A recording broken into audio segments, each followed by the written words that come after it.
So when we think about how we're currently doing things, we know that basically every aspect of our lives is climate ignorant.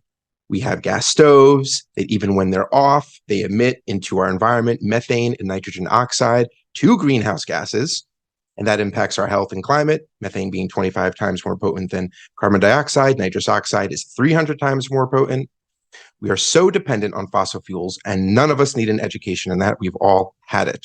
And even recently, Greta Thunberg was arrested for protesting by blocking traffic at a port in Sweden to continue raising awareness for anyone in the back of the room that hasn't heard it. So done to death.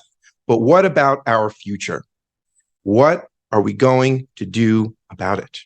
So let's start with two world superpowers, the US and the UK. A few weeks ago, President Biden met with King Charles to discuss the challenges of our generation, climate change, and clean energy, how it can help.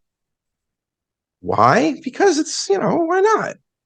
I mean, why? He's not an active king.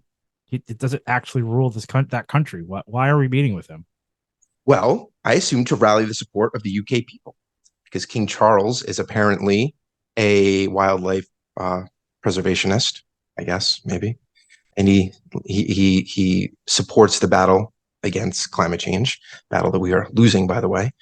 And Biden maybe that's why he asked for a raise. Maybe. Anyway. All right, so Biden signed legislation last year that includes nearly $375 billion in climate-related incentives. So I think, regardless of whether or not King Charles has the ability to do anything, to Antoine's point, we can say that they're not totally against the concept of the Earth warming. And I also can't say whether or not they'll actually go against any corporate overlords they may have, but they acknowledge climate change is a thing, and that is a start.